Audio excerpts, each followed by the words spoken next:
کس لیے، کون سا بڑا نفع اس میں چھپا ہوا ہے، کون سی بڑی نعمت مجھے ملنے والی ہے؟ تجارت جب آدمی کرتا ہے تو سوچتا ہے منافع کیا ہے، اس پہ ملے گا کیا؟ تو اللہ تعالیٰ کہہ رہا ہے کہ میں جو تم سے تجارت کر رہا ہوں نا، هل ادلکم علی تجارت، ایک تجارت بتاؤں جو تمہیں معلوم نہیں ہے، میں تمہیں بتاتا ہوں، تنجیکم من عذاب علیم، تمہیں بڑے عذابوں سے بچا لے گی۔ کیا ہے یا اللہ؟ تؤمنون باللہ ورسولہ، اللہ اس کے رسول پہ ایمان لاؤ۔ اور ایمان بنانا کوئی بڑے پہاڑ چوٹنے والی بات نہیں ہے۔ آپ کو ایک حدیث سناتا ہوں، آپ کو تسلی ہوگی۔ اذا سرت کا حسنۃ وساءت کا سیئۃ فانت مومن، تجھے نیکی کر کے خوشی ہو، نیکی کر کے خوشی ہو، اور گناہ کر کے تمہیں پریشانی ہو تو تو ایمان والا ہے، تو ایمان والا ہے۔ ایمان والے کا مطلب ایسا نہیں ہے کہ اس سے کوئی خطا ہوگی ہی نہیں، نہیں نہیں، یہ غلط تصور ہے۔ یہ ہمارے یہاں ایسا تصور پیدا ہو گیا، لو یہ داڑھی رکھ کے تو جھوٹ بولی جاتا ہے، اور تو داڑھی مڈا کے جھوٹ بول رہا ہے، تو دو گناہ کر رہا ہے، وہ ایک کر رہا ہے۔ اس نے داڑھی تو نہیں مڈائی، جھوٹ بول رہا ہے، اور تم نے داڑھی بھی مڈائی اور جھوٹ بھی بول رہے ہو، تیرے 2 پرچے فیل ہو گئے، اس کا 1 پرچہ فیل ہوا ہے۔ دیکھو نا، بیلنس ہونا ہے نا، وزن تولنا ہے اللہ تعالیٰ نے۔ تو یہ ایک عام بات ہے۔ میرے ایک دوست نے داڑھی رکھ لی، کچھ دنوں بعد ایک انہوں نے شیو کرائی ہوئی، میں کو ایک ہی کیتا ہے کہ جی سارا دن جھوٹ بولنا پڑتا ہے، اس واسطے پھر میں نے شرم آئی۔ میں کہ بے وقوف، سچ بولنے کی پابندی کلمے نے لگائی ہے، داڑھی نے نہیں لگائی، اور جھوٹ چھوڑنے کی پابندی کلمے نے لگائی ہے، داڑھی نے نہیں لگائی۔ داڑھی الگ حکم ہے، سچ بولنا الگ حکم ہے۔ تو اذا سرت کا حسنۃ وساءت کا سیئۃ، تم اچھا کرو، نیکی کرو اور تمہیں اچھا لگے، خوشی محسوس ہو، گناہ ہو جائے تو تمہیں دکھ ہو، انت مومن، تو ایمان والا ہے۔ یہی ایمان اللہ نے کہا بناؤ۔ وہ ایمان نہیں چاہیے جنید بغدادی والا اور فلاں والا کہ ایک سے کہا کہ وہ کہاں پر ہے، ایک صاحب نے دوسرے کا پوچھا وہ کہاں پر ہے، کہا کہ وہ تو جی سو رہا ہے، تو انہوں نے فرمایا یہ کوئی سونے کا وقت ہے؟ تو بعد میں اپنے نفس کو ملامت کی کہ تو نے یہ جملہ کیوں بولا، تجھے سزا دوں گا، 1 سال کے روزے رکھے۔ یہ اسلام میرے اللہ نے ہمیں نہیں بتایا، اپنے نفس کو سزا دینے کے لیے کہ تو نے یہ کیوں کہا کہ یہ کوئی سونے کا وقت ہے تو 1 سال روزے رکھے۔ نہ یہ اسلام پیش کرنے کا ہے، نہ یہ اسلام اللہ نے مانگا ہے۔ یہ رہبانیت کا ٹچ ہے جو تصوف کی وجہ سے اسلام میں آیا ہے۔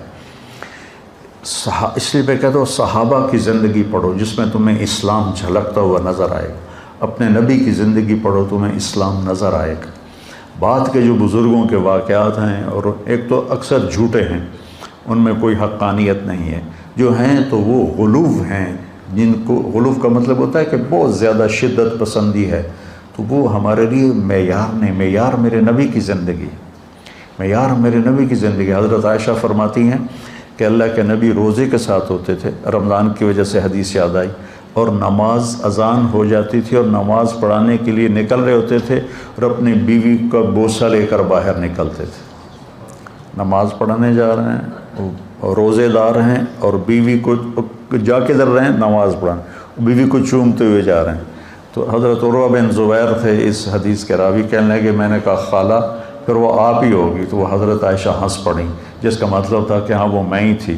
میرے نبی تو ہمیں ایسی پیاری زندگی بتائی، اور یہ کہتا ہے یہ کوئی سونے کا وقت ہے، اس پر 1 سال روزے رکھے۔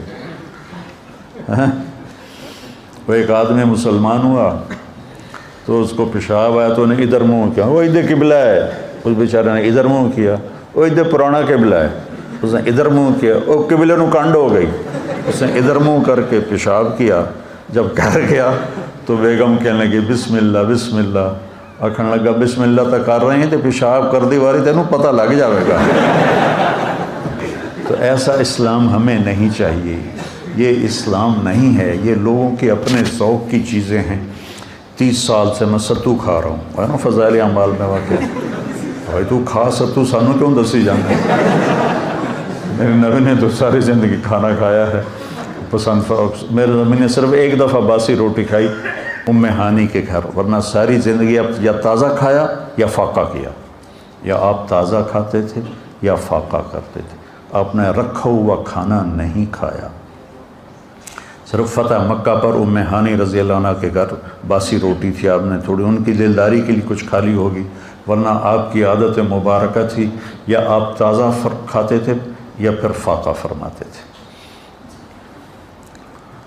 تو ایمان کا مطلب کہیں کوکاف پہ جانا نہیں ہے، 24 گھنٹے کی زندگی میں سچ بولے، جھوٹ نہ بولے، دیانتداری سے کاروبار کرے، دھوکہ نہ دے، زبان کی حفاظت کرے، گالی، غیبت، چغلی، الزام، شکایتیں یہ نہ کرے، رزق حلال کمائے، تو یہ کامل مکمل ایمان والا ہے۔ پھر اس میں کبھی کوئی اس سے اونچ نیچ ہو جائے تو توبہ کرے تو اللہ معاف کرے گا۔ یہ ہے اللہ رسول پر ایمان۔ یہ کوئی کوکاف پہاڑوں میں نہیں جانا، کوئی غاروں میں جا کے نہیں بیٹھنا، سچ بولے، دیانتداری سے اپنے کام کاروبار کرے، اپنے اخلاق اچھے رکھے، رزق حلال کمائے، تو یہ کامل ایمان والا ہے، مکمل ایمان والا ہے۔ اور پھر کیا کہا؟ پھر یہی چیزیں تجاہدون فی سبیل اللہ باموالکم وانفسکم، یہ چیزیں اوروں میں پیدا کرنے کے لیے تم محنت کرو، جو جس کی کوئی بھی شکل ہو سکتی ہے، لیکن سب سے خوبصورت شکل اس وقت تبلیغ کا کام ہے۔ تبلیغ کا کام متعین نہیں ہے کہ بھئی یہی دین کی محنت ہے، یہ بچے بھی دین کی محنت کر رہے ہیں، ان کے استاد بھی دین کی محنت کر رہے ہیں، خانقاہوں والے بھی ہیں، اور کتابیں لکھنے والے ہیں، واعظ کرنے والے ہیں، نصیحت کرنے والے ہیں، لیکن جو سب سے اس وقت نفع والا کام ہے وہ تبلیغ کا ہے۔ تو اس پر اللہ تعالیٰ کہتا ہے ہوگا کیا؟ یغفر لکم ذنوبکم، پہلا کام تو یہ کروں کہ تمہارے سارے گناہ معاف کروں۔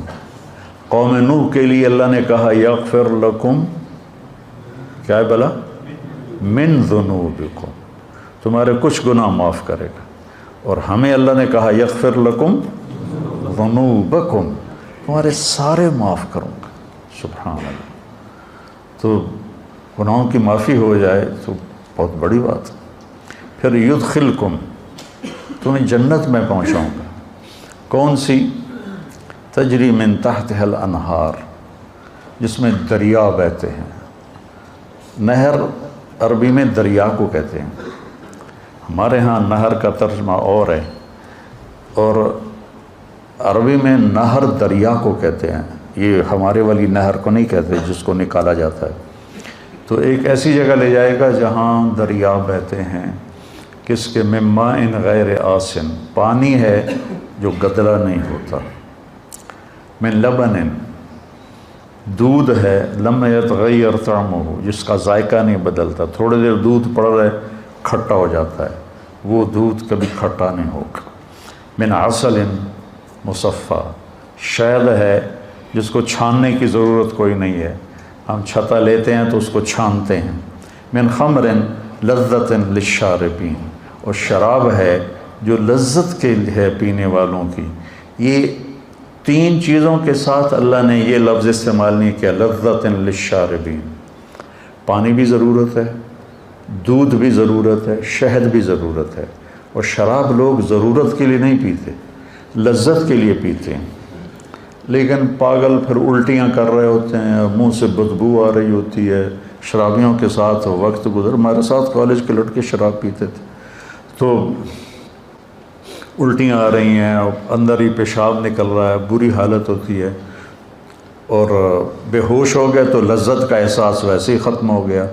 تو اللہ نے کہا پاگلو اس کو چھوڑ دو، لذت للشاربین، میں نے تمہاری لذت کے لیے شراب بنائی ہے، اس کا ایک گونڈ پی لو گے تو نہ سر میں درد ہوگا نہ چکر آئیں گے، لیکن آسمانوں پر اڑو گے لذت کے۔ من تحتها الانہار، اور پھر آگے کہا وَمَسَاكِنَ طَيِّبَةً فِي جَنَّاتِ عَدْنٍ، اور جنت الفردوس میں تمہارے لیے اعلیٰ گھر بنائے ہیں، مساکن طیبہ۔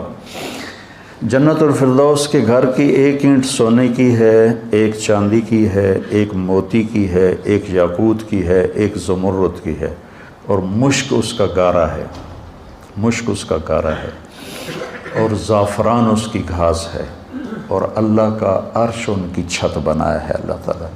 اور فرش سے لے کر چھت تک 1,00,000 ہاتھ، یعنی 25 لاکھ فٹ کی بلندی پر چھت ہوگی، 25 لاکھ فٹ کی بلندی پر چھت ہوگی۔ تم 5 فٹ کے نہیں جاؤ گے، تم بھی 130 فٹ کے جاؤ گے، ورنہ تو تم اس میں ایسے نظر آئے گا جیسے کوئی مچھر پھر رہا ہو۔ اگر تم 5 فٹ کے چلے گئے پھر تو ہم اس گھر میں مچھر کی طرح نظر آئیں گے۔ اللہ 130 فٹ کی ہائٹ دے گا، عورت کو بھی دے گا، مرد کو بھی دے گا، فی جنات عدن۔ اب میری بات پہ غور کرو، جب آدمی کے پاس پیسے آتے ہیں نا تو سب سے پہلے وہ گھر بدلتا ہے۔ گھر بدلنے کے لیے کہتا ہے نہر کے کنارے گھر ہو، وہ جو نہر بہ رہی ہے، فیصلہ ہوا، ایک ہی تو نہر ہے، باقی تو گندی گند ہے، تو جگہ بدلتا ہے، لوکیشن اچھی ہو اور گھر اچھا ہو۔ گھر اچھا ہونے کی 2 خوبیاں ہیں، ایک اس میں ضرورت کی چیزیں پوری ہوں، ایک اس کا نقشہ خوبصورت۔ تو مساکن طیبہ فی جنات عدن، جنات عدن لوکیشن بڑی اعلیٰ ہے، ساری جنتوں میں جنت الفردوس سب سے اعلیٰ درجے کی، سب سے اعلیٰ۔ جس دن اللہ نے جنت الفردوس کو بنایا ہے اس دن سے لے کر آج، اور آج سے قیامت تک روزانہ اس کو پہلے سے 5 گنا زیادہ خوبصورت کرتا ہے۔ وہ کیا چیز بن رہی ہوگی، کیا سما بننا ہوگا۔ یہاں کا مور ناچتا ہے تو دل باغ باغ ہو جاتا ہے، جب وہاں کا مور ناچے گا تو کیا منظر ہوگا۔ یہاں کی بلبل جب کوئل آواز نکالتی ہے تو آدمی حیران ہو جاتا ہے، وہاں کی کوئل جب آواز نکالے گی تو کیا سر ہوگا۔ یہاں کی موسیقی سن کر لوگ سر ہلانے شروع ہو جاتے ہیں، جنت کی موسیقی سنیں گے تو کیا حال ہوگا۔ ایک شخص نے پوچھا یا رسول اللہ جنت میں موسیقی ہے؟ آپ نے کہا ہاں ہے، ایک درخت ہے اس کا نام ہے فیض۔ اس کا فیض کیا ہے کہ وہ ہوا اس کے ٹہنیوں کو ہلاتی ہے، تو ٹہنیاں اور پتے آپس میں ٹکراتے ہیں، اس سے ایسے سر نکلتے ہیں کہ ہزاروں سال بیٹھ کے سنتے رہو گے تو سننے کا مزہ ختم نہیں ہوگا، بلکہ بڑھتا رہے گا، بڑھتا رہے گا، بڑھتا رہے گا۔ اور اس کے درخت کے نیچے جنت کی لڑکیاں ہیں جو مل کر پھر گانا گاتی ہیں، اور جنت والے اس کو سن کر جنت بھی بھول جاتے ہیں، اپنا آپ بھی بھول جاتے ہیں کہ ایسی عالی شان تمہارے لیے اللہ نے سامان۔ مساکن طیبہ فی جنات عدن، لوکیشن بڑی اچھی ہے۔ مساکن کا مطلب ہے ضرورت کی ہر چیز موجود ہے، ہر چیز موجود ہے، سکن اس لیے تو ہے مساکن۔ طیبہ کا مطلب ہے بڑا خوبصورت نقشہ ہے، بہت خوبصورت نقشہ، تو ساری گھر کی چیزیں پوری ہوگی۔ جگہ بڑی اعلیٰ ہے، جنت الفردوس، ضرورتیں ساری پوری ہیں، مساکن، خوبصورت بہت ہے، طیبہ۔ اور پھر یہاں آدمی زندگی گزار کے گھر بناتا ہے، پھر اس کو تبدیل کرنا چاہے تو کوئی ایک پلک جھپکنے کا کام تو نہیں ہے، پھر نیا گھر بنانے کے لیے مدتیں چاہیے، اور وہاں تم نے ایک لمحہ گزارا اور تمہارے جی میں ہے کہ نہیں ایسا نہیں، مجھے ایسا چاہیے، تو وہیں ایک پل میں وہ سارے گھر کا نقشہ تمہاری سوچ کے مطابق اللہ بنا دے گا۔ نہ کوئی اینٹ ٹوٹے گی، نہ کوئی پتھر ٹوٹے گا، نہ کوئی مٹی اٹھے گی، نہ کوئی مستری آئے گا، نہ کوئی مزدور آئے گا، نہ کوئی سیمنٹ آئے گا، نہ کوئی سیڑھی آئے گی، نہ کوئی کیل قابلہ آئے گا، اور تمہارے جی میں آئے گا کہ نہیں مجھے ایسا نہیں، مجھے تو ایسا چاہیے۔ تو جب تمہارے جی میں آئے گا ایسا چاہیے تو دوسری نظر میں تمہیں وہ گھر ویسا ہی نظر آئے گا۔ پھر تم نے ایسا نہیں مجھے ایسا چاہیے، کھیلتے رہو، کھیل ہے، کھیلتے رہو، نہیں مجھے ایسا چاہیے، پھر نہیں اب مجھے ایسا چاہیے، ہاں نہیں اب مجھے ایسا چاہیے، اب مجھے ایسا چاہیے۔ یہاں بڑی بڑی گاڑیوں والے ماڈل گاڑی کا نکالتے ہیں، کم از کم 3 سال ایک ماڈل چلتا ہے، کیونکہ نئے ماڈل کو تیار کرنے میں وقت لگتا ہے، اور اس پہ جو ڈائیاں بنی ہوتی ہیں وہ ساری توڑنی پڑتی ہیں، پھر نئی ڈائی بنانی ہوتی، تو 3 سال کم از کم لگتے ہیں ایک ماڈل کے بعد دوسرا ماڈل آنے میں، 3 سال، 4 سال، 5 سال بھی لگ جاتے، اور پھر وہ جا کر نئی گاڑی لاتے ہیں۔ اب صحابہ کو تو پتہ نہیں تھا کہ مرسڈیز بھی آئے گی اور ٹویوٹا بھی آئے گی اور بینٹلے بھی آئے گی, BMW بھی آئے گی. وہ تو گھوڑے اونٹ ہی پوچھتے رہے. ایک صحابہ نے پوچھا یا رسول اللہ جنت میں گھوڑے ہیں؟ آپ نے کہا ہیں. اس ویکھیا ہی گھوڑا ہے اور اس کی ویکھنا ہے. دوسرے نے پوچھا یا رسول اللہ جنت میں اونٹ ہیں؟ آپ نے کہا ہیں. ان کے پر ہوں گے سبز زمرد کے, تم اس پر بیٹھو گے وہ تمہیں لے کے اڑیں گے, جدھر تمہاری نظر جائے گی وہاں اس کا قدم جائے گا. اتنی لمبی ان کی, اتنی تیز ان کی پرواز ہوگی. لیکن ہم اگر آج اللہ کے نبی ہوتے تو ہم پوچھتے یا رسول اللہ جنت میں مرسڈیز ہے, جنت میں BMW ہے, جنت میں بینٹلے ہے, جنت میں روز رائس ہے. ہم نے تو یہ پوچھتے. اب ہمیں تو ہمارا علم تو صحابہ سے زیادہ ہو گیا دنیا کے لحاظ, تو ہم تو کہیں گے یا اللہ مرسڈیز چاہیے. وہ ٹک ہوگا اور مرسڈیز سامنے ہوگی. نہیں, اس کا لائٹیں چینج کرنی ہے, یوں ہوگا اور لائٹیں چینج ہو جائیں گی. اس کا اندر سے انٹیریئر تبدیل کرنا ہے, یوں ہو کر انٹیریئر تبدیل ہو جائے گا. تو مساکن ضرورت ہر چیز پوری ہے. لیکن عجیب بات ہے کہ پوری جنت میں ٹوائلٹ کوئی نہیں, اور واش روم کوئی نہیں, اور کپڑے دھونے کی جگہ کوئی نہیں, واشنگ مشین کوئی نہیں. سبحان. اور رہنا ہمیشہ کے لیے. اور ہر مرد عورت نے 100 جوڑے پہنے ہوں گے, 100, ایک نہیں 100, اور وہ 2 انگلیوں میں آ جائیں گے, اتنے باریک ہوں گے. اور ان کا وزن کوئی نہیں ہوگا کہ وہ نور سے بنے ہوں گے. تو جب کپڑے تبدیل کرنے ہوں گے تو نہ کپڑے اتارنے پڑیں گے نہ کپڑے پہننے پڑیں گے. اگر 100 جوڑے تم اتارنے لگو تو کندھوں کی ایکسرسائز تو خوب ہو گئی نا. 1 2 3 4 5 50 60 70 80 90 100 موٹے تو رہ گئے نا بندیاں میں. اور جب 100 پہننے پڑیں تو پھر 1 2 3 4 سال ہے میں 6 7 8 9 10 مر گیا تھا میں.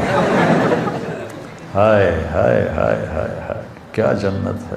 فی جنت تجری العیون خلالها والحور تقطر فی رشاکۃ اغیدی تقال فی حلل حرائر سندس استبرق واساور من عسجد والتاج یعلو فوق مفرق راسها من لؤلؤ وجواہر وزمرد حتی اذا اقتربت الیہ تبسمت بالغنج كالطفل الولید المسہد فهناك غرت الطیور ورتلت لحن الخلود بكل غصن املد. یہ جنت ہے, یہ جس کو تو ارادہ ہوگا میں کپڑے بدلوں, بس اتنا ہوگا. دماغ میں ڈیزائن آئے گا فلاں قسم کا. تو ایک درخت ہے طوبہ, ہر جنتی کو ملے گا, اس پر بڑے بڑے پھول لگے ہوئے ہیں. وہ پھول ایسے پھٹے گا اور ایک چمک اٹھے گی. وہ چمک جب ختم ہوگی